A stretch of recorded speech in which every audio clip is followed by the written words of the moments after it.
Hey everybody, welcome to Gardens the Untold Story.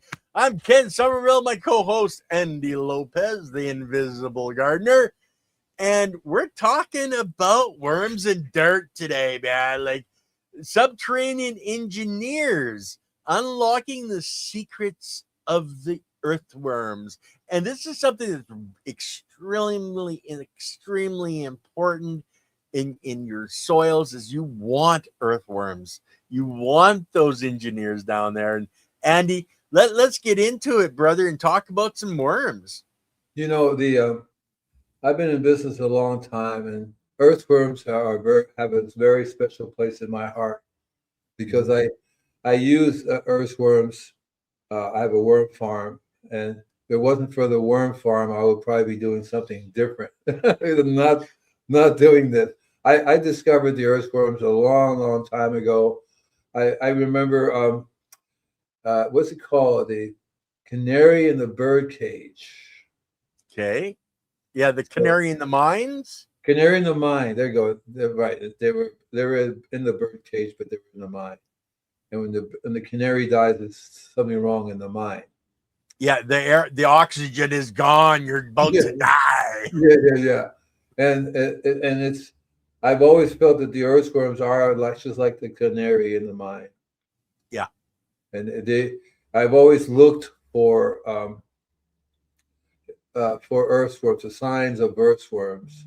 And to me, when I got people ask me, how did you get the name Invisible Gardener? I would love to tell them, well, that's because the earthworms are the invisible gardeners and I got the name that way. No, this is after years of just doing this. Eventually, I realized that the real invisible gardeners are the soil biology. Of course, the earthworms are very much a part of that soil biology. Yeah. They play a big role in it, Everybody has a role in nature. It's kind of cool. Nice nature. You do that, you do this, you do that, you do this, you do that. And together we get it all done, which is Well, really I know when cool. I was growing up, in the 70s and 80s, because I lived in a farming community, and people were talking about organic farms and stuff. And everybody was saying, when you start to see earthworms and you start to see mushrooms, that's when everything's working right. You're actually going organic, and that's what people had wanted, right? So in Florida, I remember this because it was the weirdest thing I've ever gotten from a customer. Guy calls me up.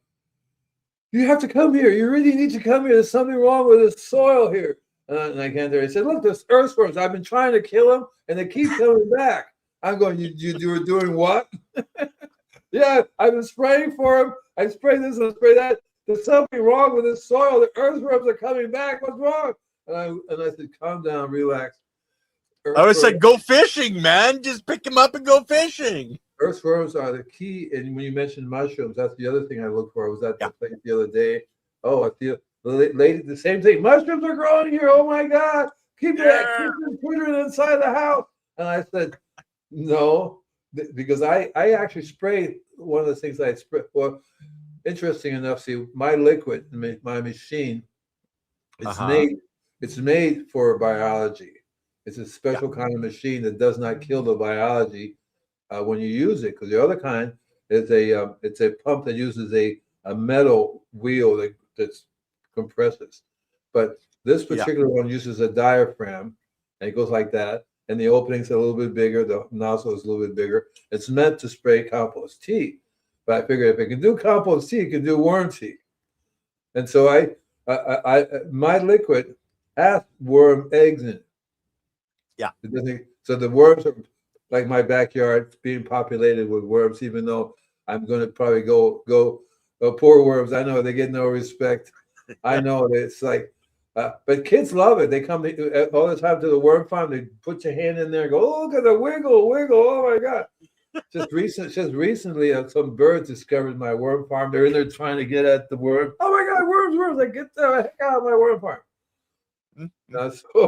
So anyway, well, I used to actually have them in my aquaponics system. So, like an aquaponics system, you have fish and water, and they would literally live in that water as long as there was enough of dissolved oxygen in the water, because they breathe through their skin.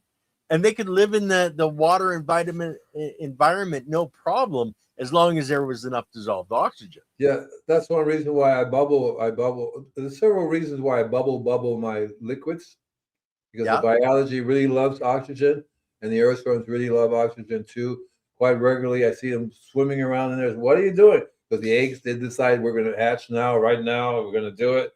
I go, you could at least wait until you're in the ground, that kind of stuff. But to me, the secret, my secret is the earthworms. My secret sauce is the earthworms. The earthworms have made it so simple for me to feed the soil and the plants the trace minerals, because the earthworms are very, very good, really rich. Earthworm castings, which is the earthworm poo-poo, are really, really rich in over 70, 80 trace minerals, maybe even more. Because these guys go through that, and the biology inside the earthworm is very cool, because I was studying it for a little while. Did you know that two creatures have the same type of internal mechanism for biology? Can you guess which ones they are? You already can guess one. Earthworms? Yeah, what's the other one? Probably something like birds. Elephants. Elephants. Okay. Well, we know elephant manure is actually really, really healthy. Yeah. They both have the same system of pushing it through, coming out the other end. And Rudolf Steiner really liked cows because they have a similar system. But I found it very interesting that the smallest earthworm and the biggest elephant both do the very same thing. They just go through it. The food goes right through them. Just goes right through them. They keep on plowing it out, and that's really cool because they don't really digest it. It's just to make it more available to the biology. The rest of the biology can take that and they pass it on to the plants. So I learned that a long time ago, that because that Mother Nature's, I call it Mother Nature's plowman, because they're constantly digging through there. And they're one of the reasons that they actually bring oxygen down. They actually do the oxygenation, aeration thing. Aeration, yeah, because when they're traveling through the soil, they're breaking tunnels in there. You're getting oxygen that flows down, and then if it rains, the water can come down. It's like so extremely important to loosen up your soil, and that's what the earthworms are there to do, is loosen up that soil and allow those nutrients to cycle properly. Because you face it, without enough oxygen and water in those lower areas in your soil, you don't have the biology, you don't have the needed components, which is oxygen and water, to have your biology activate and really get going and producing more and more life. So that's one of the reasons the earthworms are so important. I talk a lot about a water filter. Yes. And it's really, I've become a fanatic about it now, where people have to sign a form saying, either I'm going to get a water filter, and if I don't get a water filter, it's not my fault if everything continues to die, no matter how. The best compost in the world. I get Layton's compost. It's absolutely amazing. You put that in, but you keep watering it with this city water, that'll kill everything as well, too. Yeah, well, that's what it's designed to do. Like, it goes through the processing. They're purposely putting in the chemicals to kill biology, because you drink that water, it's bad water, and it gets in your gut, and all of a sudden you're sick. And people realize, I always tell them, okay, so let me get this straight. You have a water filter for your kitchen, water filter to take a bath in, but you don't seem to care about a water filter for your property. And you're calling me because you have a problem with your property. So what are we going to learn from this? Right? What are you going to pick up from this little discussion here? Well, maybe I should get a filter for the property. Bingo. Right? Mm-hmm. I was just at a place today. The guy says, I still don't understand why we need a water filter outside. And I said, doesn't it rain? Mother Nature, if you just turn off your sprinkler system and let Mother Nature take care of you, if it rains, fine. If it doesn't rain, everything dies. Yeah, and if you're watering your garden, I water my garden every day, Can't figure out why it's always sick and dying, but hey, Yeah, I'm putting water on there. yeah, yeah. And to me, it's mind blowing because, for example, this person I was talking to today, every day the water's on. Every day for years and years, sprinklers come on, Yeah. and it's not a coincidence that he doesn't have any earthworms. He doesn't have any biology there. He's a $3,500 water bill every month because there's no structure in the soil. One of the things the earthworm does is it breaks everything up. Not only lets air and so forth in there, but it allows the building process to work. The way you make soil, you have to have organic matter. You have to all these things have to be, and you need the oxygen and you need the water. So if you have oxygen and you don't have, and if the water is toxic, the whole system breaks down. The whole thing breaks down. And unfortunately, the ones that pay the most are the root systems of the trees. That's for you. Or for me. I ring a lot myself. My head rings a lot. I go, oh yeah, what happened? You know, and unfortunately, that's what happens because I get a lot of calls about trees, figures, right? I used to get a lot of calls about roses, but now people are just letting the roses go. And I go, and he had sprinklers on sprinkling the roses. I said, roses don't like overhead watering.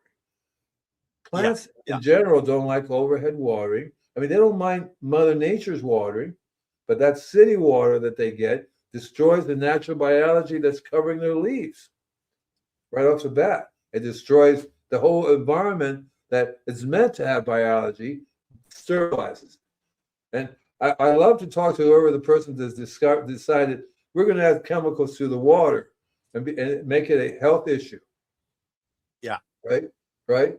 And it's like fluoride when you brush your teeth, right? You get rid of your biology in your mouth. Why autopots? What is this? Is that the name of the show? I'm not sure. Oh, you clicked it off. Stop it. Why autopods? I know what autopots are, but maybe they're using an autopot which has, you know, a sprayer which you know, runs water automatically through it. But yeah, I don't use an autopot. I think what you're talking about is Ola, OLLAS, Ola. And I've been doing some podcasts on it, and I've been doing a workshop on it. I was just at a gardening club and explaining to people, here's a system that's been developed by the ancient people, and you know, all around the world. They've all seemed to develop the very same thing. Basically, clay pots that get buried in the ground. You're in trouble now, aren't you? I can tell. Okay, yeah, it's a conversation between Lil and the wife and I can grow, and Lily was saying she hasn't had to water, and they were asking why are you using autopots, which automatically water, but we've had so much rain here for almost a month now. My basement, I have two dehumidifiers going in my basement now, and it's finally starting to dry out. My humidity in my basement is 41%. My upstairs in my house is like over 55% in areas. I'm telling you, I've been trying to start a new show, a new series, but I have to do this basement and get it all fixed before I can even start. So it's like, you know, fate. Okay, I just put it up to fate, Andy. Over here, we have a slightly different problem, is that it doesn't rain. Well, you guys are on a heat wave. Like I know I looked at the fire situation in you know, North America here yesterday, and you guys, you know, south of me, probably, you know, 80 or 100 miles, 100-something degrees. Yeah, like all over the world, there's people dying. England. And, yeah, Spain, England, France, all kinds of people, you know, thousands of people around the world that, you know, they don't are are dying from the heat. And here we're actually been getting so much rain. I think more people would be drowning than dying from heat. Yeah. So it's kind of one of those things where I would like to move from here, but I don't want to go from the frying pan into the frying pan, so to speak. Yeah, well, just don't move to Death Valley, Andy. Okay. Death Valley has become Hell Valley. Literally, it's just yeah, it's crazy. It's really bad over here. Then the Colorado is losing water, and that's supposed to water everybody, and then we have all these dams that are drying up, and it's a real big mess going on. So it's hard for people to be thinking about earthworms at the moment. Well, I don't know about that.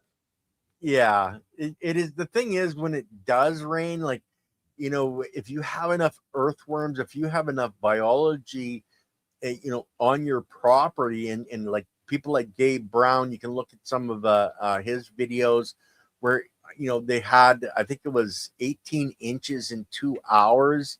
And yet the next day they could go out with their tractors and they weren't sinking in because all that water had actually come down into their soil structure and filled up their soil structure, and all their aggregates were, amazing. And when you have these dry spells, it can feed the life, in the soil, the biology in the soil and your plants. It's so much better if we have biology. Like, there's areas in the world that don't get a lot of rain, yet they have vibrant green life, in their fields and their forests, because the morning dew, the difference in the temperature creates a dew point, and that water goes down in their plants and goes down into their soil, and it's enough to feed the soil. But we've killed all the biology that, is putting those aggregates in and is able to draw that water in. So we're our own worst enemy, and we have been, for 100+ years. Yeah, and the water just runs down to the next door neighbor. Yeah, none of it stays. Most of the people here I have encountered have been total.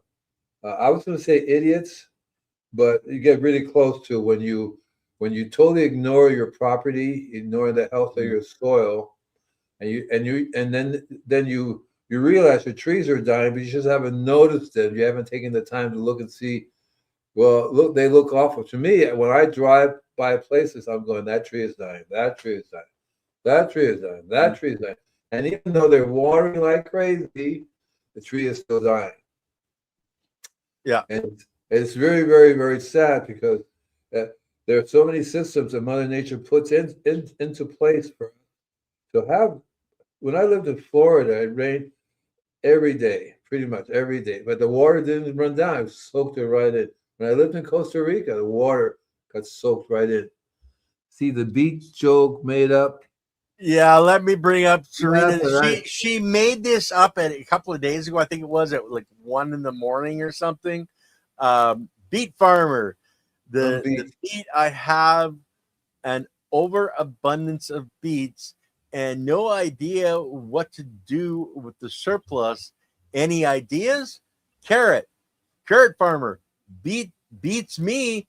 I don't care at all what you do with it. Oh God, I think she's doing some of the weirdest drugs on the planet. I think, I'm pretty sure. Well, Serena's amazing with some of the jokes she comes up, and I kind of butchered it with the way I said it, so that I've left it up on screen. You guys can read it and make it sound better. But thanks, Serena, for always coming up with some new jokes. So one of the things about earthworms, besides, by the way, there are literally several different thousand varieties of earthworms. Yeah. From all around the world. And I went through a variety of different worms that would be good for my worm farm. There are some worms that are not good for that. They're real tiny. They won't do it. So I ended up with African red wrigglers. Those guys that go through everything. You lie down, they eat you a leg before you know it. Oh, God. Like army ants. They're army worms. The army worms, right. And so the one of the things that the worms do, they recycle. They're very good at recycling nutrients. That's the key to it right there. See, take these Yeah. extra beats. That's the key to it, because you'll find that there's always a lot of nutrients left over, and it has to go someplace. Otherwise, Mother Nature will dispose of it. Other creatures will come and use it, or it will run down the stream. It'll get lost. So you want to keep the nutrients you have, but also important too is that there's also waste. There's when you have I have a worm farm. If I don't give it a bath, the worms will die because there's so much waste coming out, whether it be worm poo poo or other things that the worms eliminate. And the process of see, it's not a compost setup that I have, because that's different. So I feed the worms. If I put too much food in it, the food starts to rot because the worms can't get at it fast enough, and then the whole thing goes backwards. And so, but in the ground, you really are providing a way for the worms to recycle for you. So I'm going to do a raised bed. I'm going to do a raised bed because my soil over here is so bad. It's not soil. It's actually when there used to be a road here, so it has that stuff, that white sand that puts down for the road. Yeah, road base. Yeah, and that's what's down there. You go a little bit of the soil, so the roots, they can't even start seeds there, because seeds hit that and go, no, I'm not going to grow in there. So I'm going to do a raised bed. A lot up here, Andy, because we have a real clay soil. And it's that the farmers see it all the time with that hard pan layer. Yeah. And it really is hard for the farmers to break through that. Once they've, been over their field so many times, it's really hard to break through that hard pan that they've created themselves. Yeah. The way I deal with hard pan, believe it or not, is animal manure. I need to feed my bin this morning after the rain. Do it now before it's too late.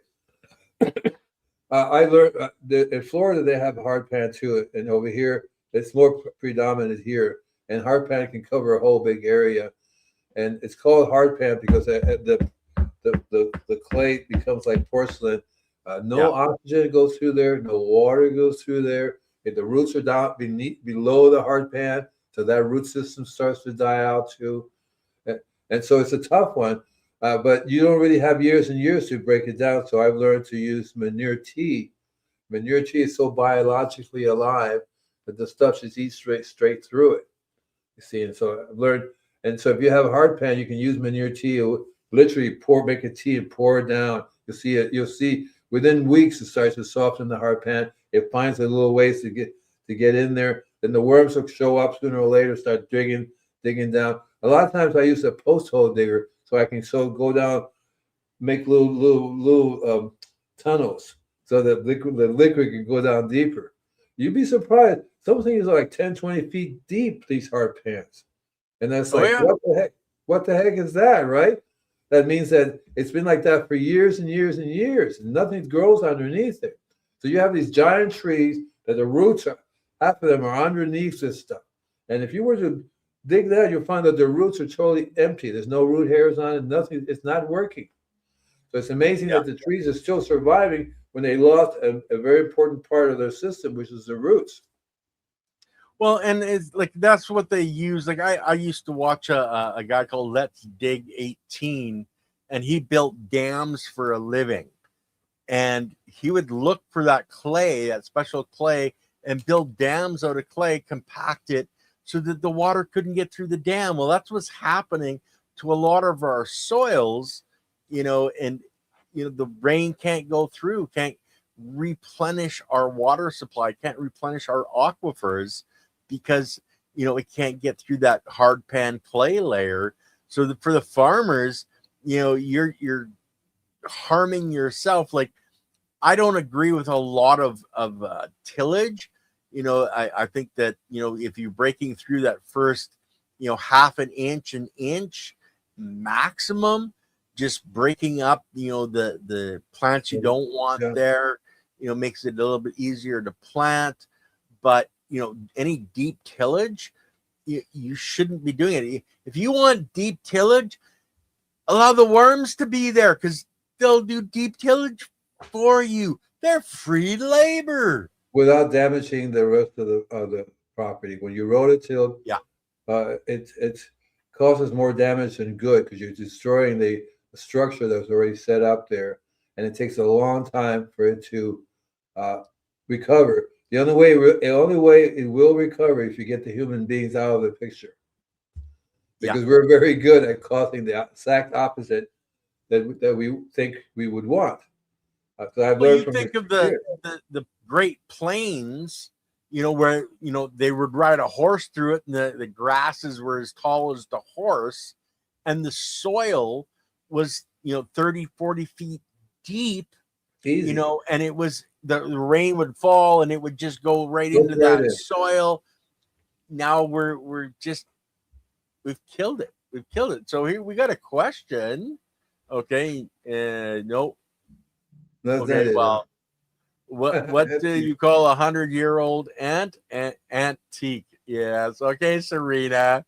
All right, we'll hit the question now. Okay. How do you, oh my goodness, how do you pronounce that? How do you feel about broad forking? I love broad forking because you're just breaking the soil. You're not, digging it up. You're just breaking it because you're putting the tine down into your soil, and then you're just tilting it, and you're breaking that tension, and you're allowing air and water to get in there. You're not flipping the soil up, so you're not killing the aggregation, those little clumps that get in there that are the lifeblood and the apartment buildings of the biology. You're just cracking it. So I love broad forking. So if you Thank really you for want it bringing to that be, up, Nancy. if you really want it to be effective, you'd put a layer of the best compost you can, and then broad fork it, and then you'll find, and then when either rains or water, that the openings will allow things to soak through in there, and then you get even faster result than it's just leave it alone. If you leave it alone, the biology will eventually work its way down in there, especially if it rains. But you want to speed up the process, definitely use compost. If you have access to animal manure, just throw animal manure on top. It'll start to soak itself in there. You'd be surprised how fast they come back. Well, and the thing is, that's copying nature's way of doing things. Because the animal, the deer, the moose, the buffalo, the bear, the cougar, whatever, is going through, and it's doing its business as it goes, and you're getting that naturally, and it does start breaking up your soil, because what's it do? Oh, it adds a whole bunch of nutrients. It adds a whole bunch of biology. Yep. And then it eventually it's going to add a whole bunch of worms. Like it's amazing to see a field that's dead. Okay, just dirt.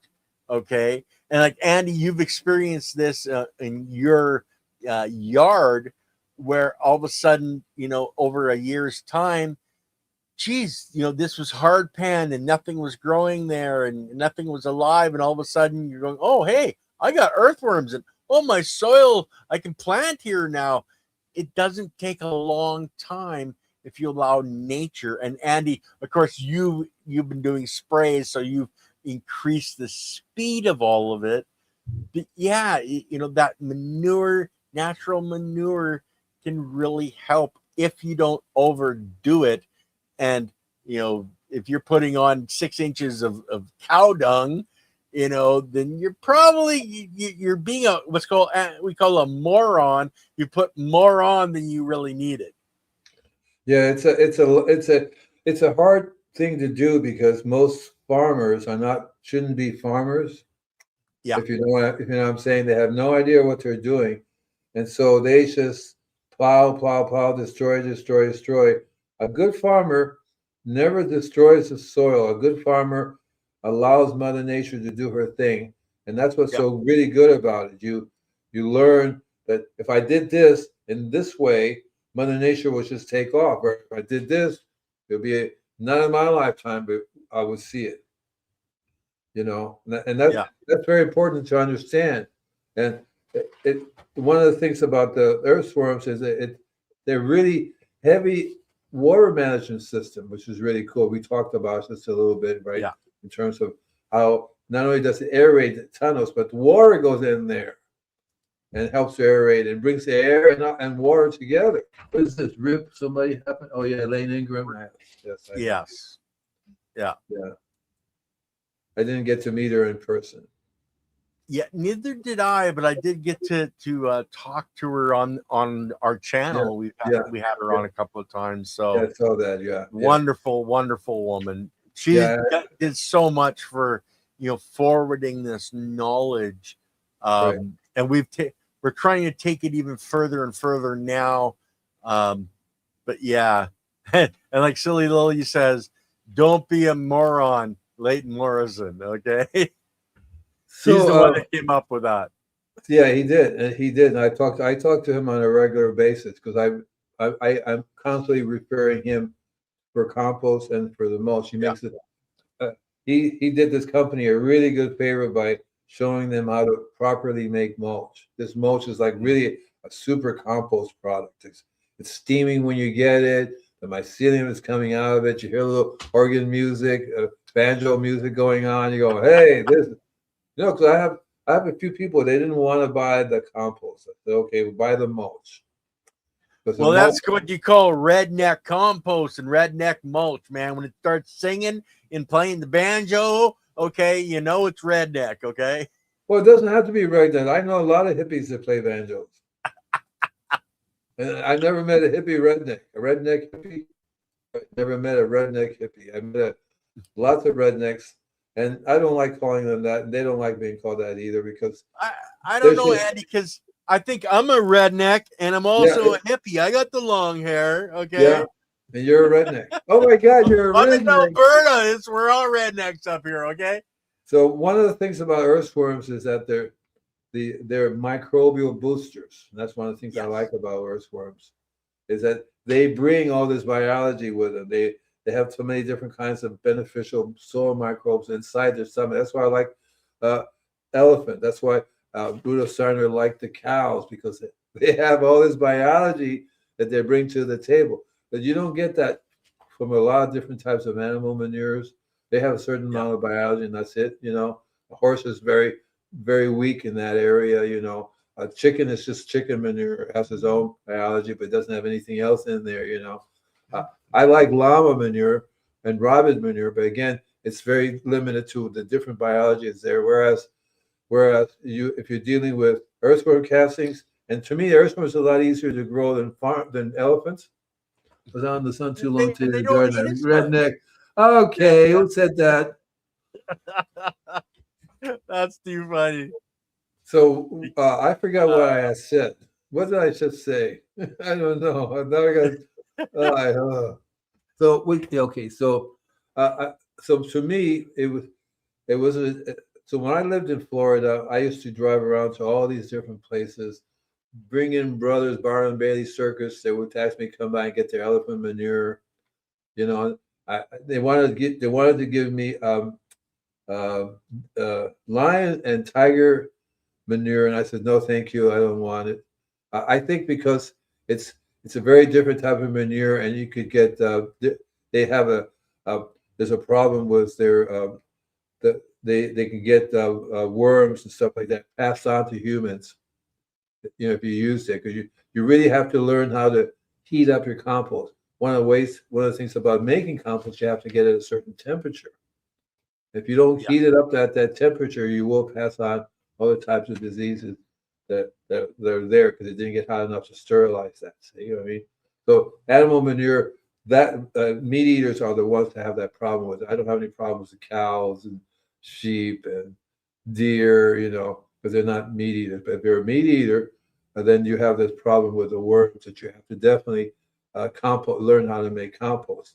Thermophilic compost, you need to get it to a higher temperature. But Andy, and I hate to dispute things, but if you're doing a compost and you aren't going thermophilic, there is that chance, whether it's a vegetable compost or it's meat eater, it is. But you're not supposed to be composting meat, because there is that higher potential for problems. So, if you learn how to do compost properly, you're not going to have to worry about it. But the likelihood of you're doing it right, unless you're somebody like Leighton Morrison, who's been doing it for years and really truly understands what you're doing and is looking at it through a microscope, you're probably not doing your compost properly. You're not maintaining the temperature long enough, etc. Yeah. So, be cognizant of the possibility, especially if you're buying a bag compost from somewhere, that you may want to, not, use it for, how do I want to phrase this? Food, for vegetables. Well, no, because you're going to be using it for, you're not putting a compost in your garden because you're not growing food, and, you're going to use the compost, but maybe put it out early in the spring, 6 weeks or 8 weeks before you're going to be planting, to allow the biology to truly work through it and make sure that stuff has already been worked through from the biology. Don't just throw compost on and pluck your seeds in. That's a big problem. I've learned from experience, because to me, when I started gardening, compost was, I have to make my own compost. I would go out and buy stuff and come back, and the plants would look at it. You're giving me what? Is this? Especially, I've done it so many times. Okay, this is a very good compost. The label says it's take it home, and everybody's going, no, I don't think so. And so I've learned that nothing you buy in the store that's been in the bag sitting for however long, it's going to be biology rich. Yeah, it may have a good. So I buy this one product that's made from. Well, it's got earthworm castings in it, okay? Right off the bat, it's a potting soil. It's got bad guano. It's got several other different. That's a type of bird. I forget the name of it now. It's a seagoing bird, like seagulls, and then it has all kinds of other different sources of rock dust added to it. But it's the compost is the. Besides the water and the worms, the compost is the key. If you don't, so that's why I can't make the compost myself, because I would make the compost myself, and I make the best compost, and I would use it. That's the way it always has been. But now when I buy compost, I specifically go to Leighton for his compost, because it's difference in night and day. Give you an example. So we had one lady, a customer. Olive trees, all kinds of other plantings and stuff like that. I've been spraying them, but I've been telling them you need to buy this compost. They went to the store, they bought compost, and they added it, and it's not working. Well, it's not. That's not compost. It's not a living. It's in a sealed bag for starters. But that should tell you something. If anything alive in there, it's probably have a mask on, holding its breath until you open the air. No, it's nothing alive in there, and they actually sterilize it. When I buy a big box store compost, just so my compost doesn't to pick on and beat up and bully, right on. I like that. And okay, if you're buying that store-bought compost, if you can, put it out and compost it in your backyard for another 30 days before you use it, because that's really going to help. But we've got a couple of questions, Andy, so I'd like to hit them. Go for it. What about ProMix HP? Is it not good? And I would say yes. It's not the best thing that you can use. No. Look at it this way: if you was to feed it the worms would die. Yeah. Okay, that's the big indicator. So if you have any type of stuff you buy in the store, if you happen to have some worms, give them a little bit and see what it does. If they flourish and they start going nuts, this is great. Fine, buy as much of that as you want to.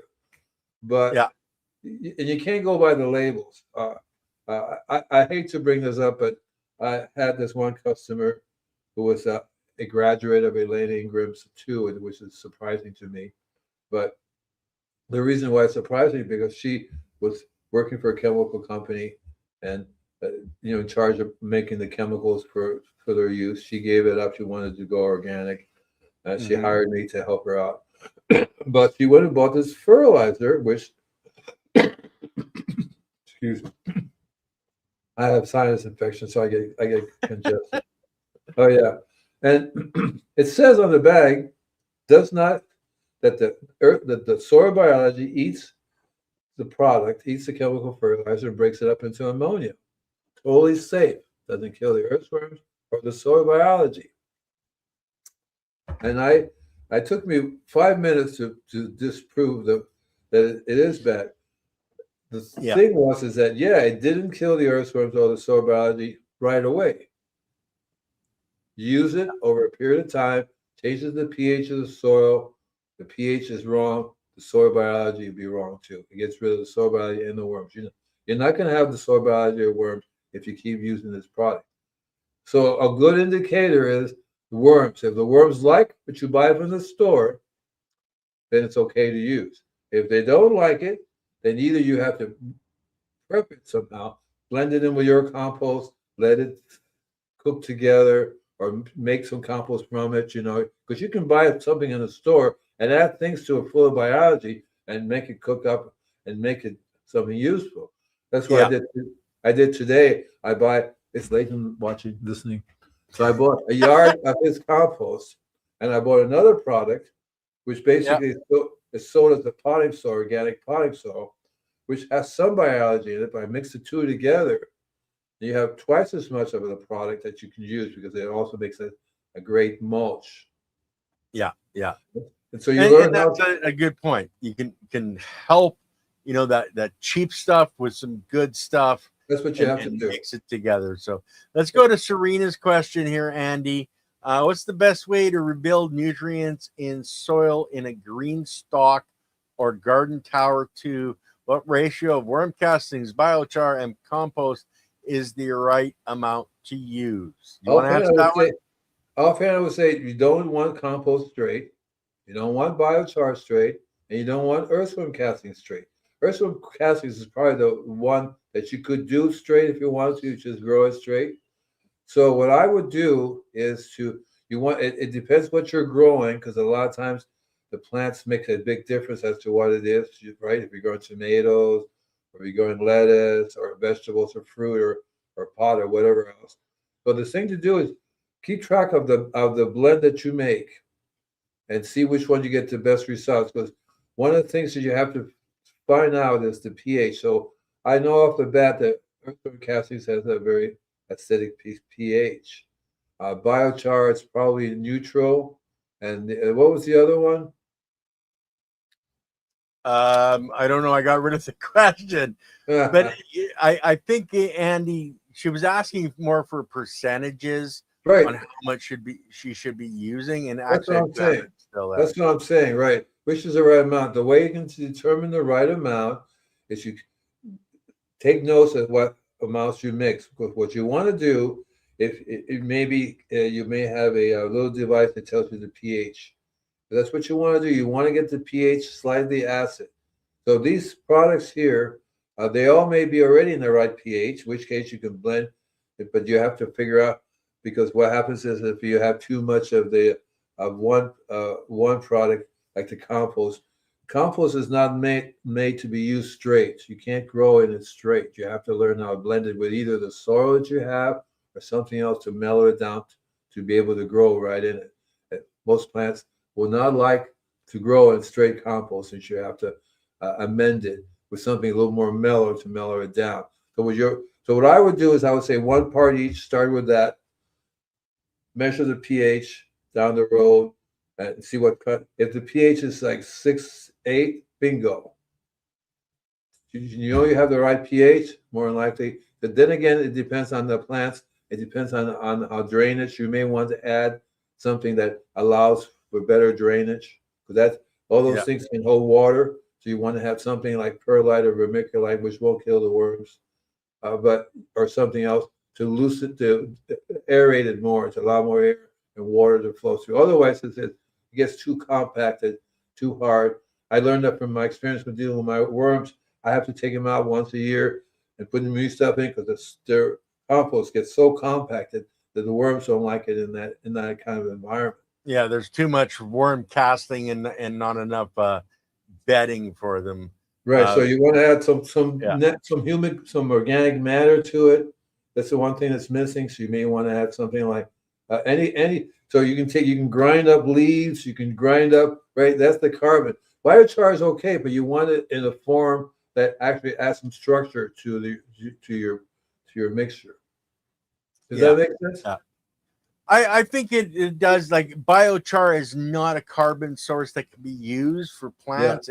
It's a hotel for the biology Yeah. and for micronutrients that are stored will get stored there.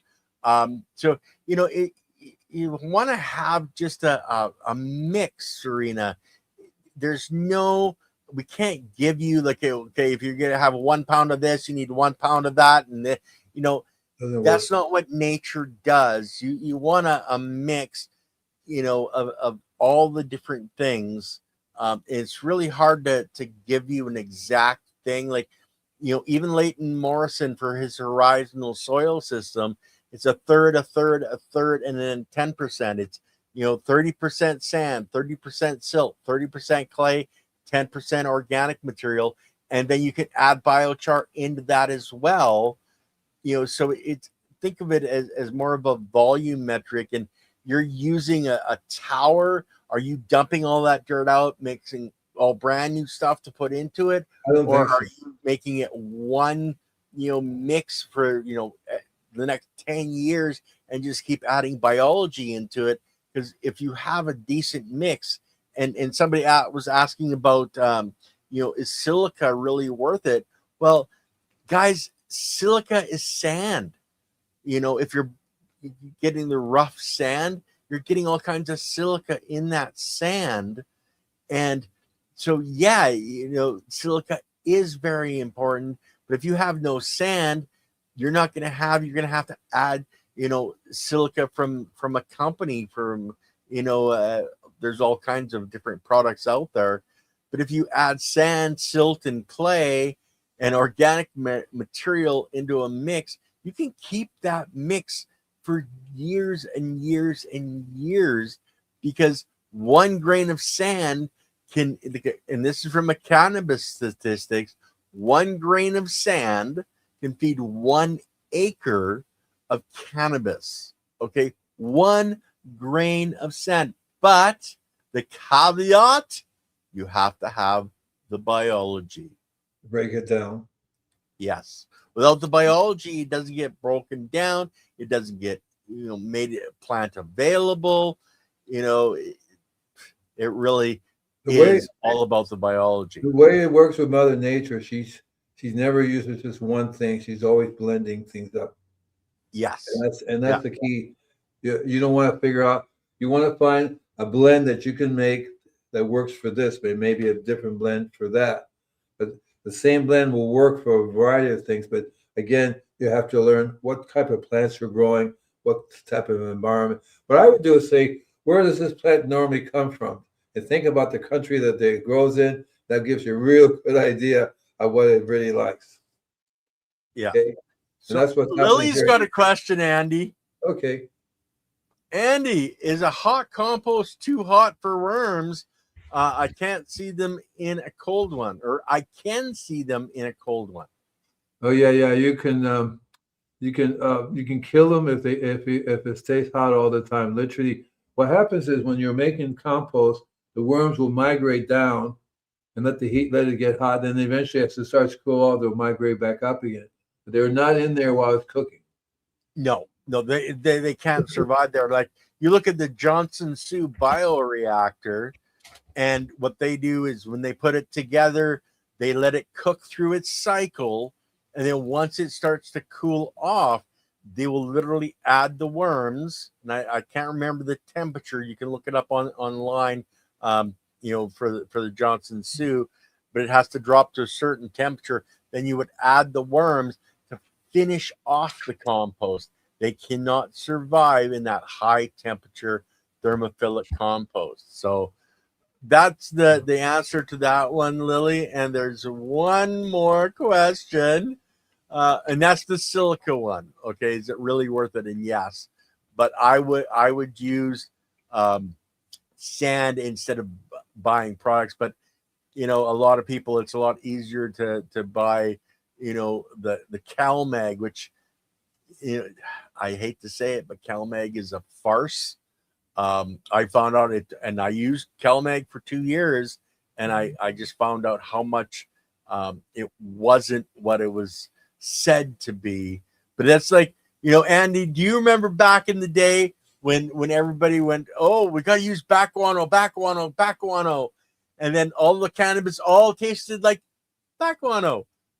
I think there was a more of the Leighton Morrison "Don't Be a Moron," and everybody was being a moron with back guano. So some things are good, some things are I just like bad guano, but again, my instinct says don't just use bad guano. You want to blend it. You want to blend it with everything else you can get your hands on, and that's the key. Don't just do one thing. I know lots of friends are chemists. You need calcium, iron, magnesium. Yeah, what you need is 96 different trace minerals. You get that together. Biodiversity. Right. The more diverse, the better. The right proportion and the right amount. Bingo. Everything will grow with it. But if you get too, it gets real toxic if you have too much of any one thing. Calcium, too much calcium binds that things up. Iron becomes toxic. So magnesium, all these things become toxic. It's just a little bit more than you have. That's why you don't want to get in the habit of getting these things. You want to get in the habit of growing things that make those things for you. Yeah. And you have it. And we've mentioned C90 on the program a lot, and that's your sea salt, and it has silica in it as well. You know, so there's another way, and it's a natural product. Yeah, and rock dust does too. Rock dust has a certain amount of silica in there. All of it. All the rock dust has a certain amount of silica in there. Yeah, and then Serena says, important. How do gardeners say thanks? Thank you very much. Oh, dear me. So wait. So I got a few more things I want to say before we go, because I think we're going to run out of time real soon. Yeah, we got just over 7 minutes. Yeah.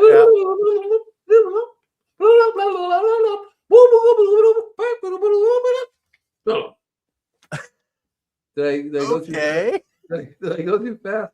I think Andy just had a moment, guys. So, because I wrote down here that they're climate fighters. That by taking organic matter, putting it into the ground, they're helping to control the climate. The same thing with plant growth. That it stimulates a root development. So these are really good gardeners. These guys know what they're doing. Toxin indicators. We talked about the bird cage. Well, this is the bird cage. If they die, and you're going to go, something's wrong here, and you need to figure it out, because you want the worms to flourish. And if they start dying on you, then you have to look at why they're dying and stop it. Usually it's a city water. Can Andy can you repeat that? Yeah, I will. Okay. Oh, what? I can repeat it. You think this is not a language? And of course, I had to put down they're part of the food chain, because lots of birds and animals, creatures love these guys, and they'll eat them. But healthy earthworm populations save agriculture billions of dollars by eliminating the needs for chemical fertilizers. That's one of my best things about the worms, is that they're the ones that Mother Nature's gardeners. They're the ones who provide all the mixtures together for you. You don't have to do that. All you have to do is have a wide range of plants, wide range. Mother Nature doesn't do one thing. She doesn't plant in a straight line. She doesn't do that.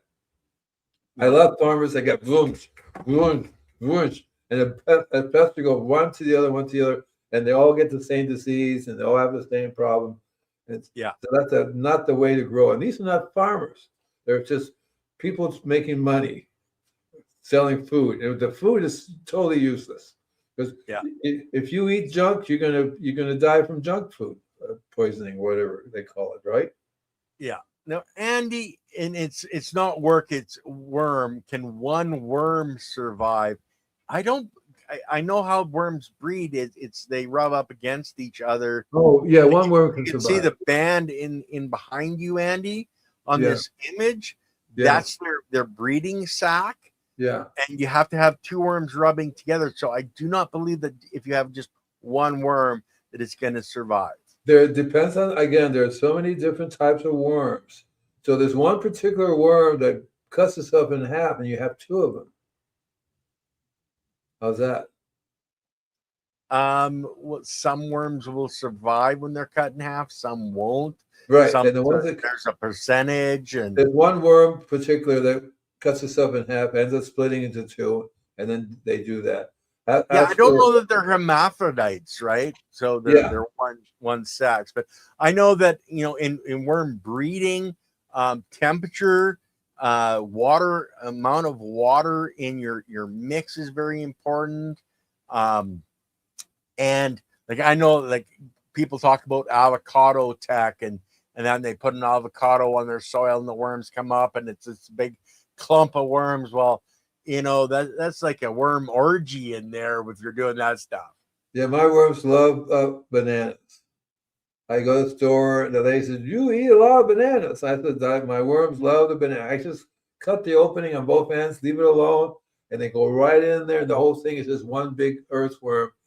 Yeah, going on. They love anything that's soft because they go straight through that. Any kind of fruit or vegetable, they will not go through garlic or any spicy stuff. They won't do that. And the meat, they seem to leave it alone. You have a different kind of worm that shows up for them. The grub will come from the flies and do that. So that's a show for today, guys. I think did we write down what we're going to do next week? Yeah, just let me grab my sheet of paper and my glasses, because when I printed this off, I didn't reset my printer, and I don't know if you guys can see how small that is. Right? So I got to put on my glasses so that and hold it close. Immunity by design, permanent fixes for pests and diseases. So that's what we're going to do. It isn't a list that Andy sent me a list for titles. And yes, Serena, my love, it is. Oh, wrong one. It's all about the biology. Yeah, that's right. It always has been. The whole planet. It's all about the biology. The whole planet.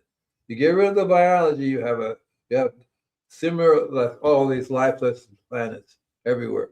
No biology. Yeah. Well, and with no carbon, and they're taking the carbon out of the air, but oh my gosh, we need carbon to survive, guys. I don't know, man. Yeah, and then for tomorrow, on the show with the chiropractic, it's sexy. They're talking stress, spine connection, cortisol, chiropractic, and survival mode is the title for chiropractic is sexy tomorrow. So you guys are going to want to check that out. And Santa, I don't have a red hat on today. Okay. Yeah, you kind of remind me of Santa. That's on a good day, Andy. I didn't know Santa was a redneck. Yes, Santa is a red. I got a red shirt on too. Okay. Yeah. So we'll see you guys next week. Take care now. Okay, guys, and you want to help the channel out? Don't forget, there's a join button on YouTube. You guys can become a defender of the biology, help support the channel, and thumbs up, comment, share, and mulch love. I thought it was a joint button. I could clipping and nothing. Yeah.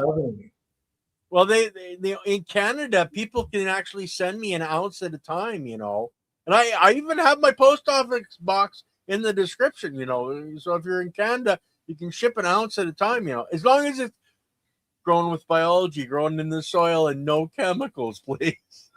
All right, guys. Peace out, everybody. We love you all. Love you, you lurkers in the background like Candy Camus, we love you too. Take care. See you guys tomorrow. Bye-bye.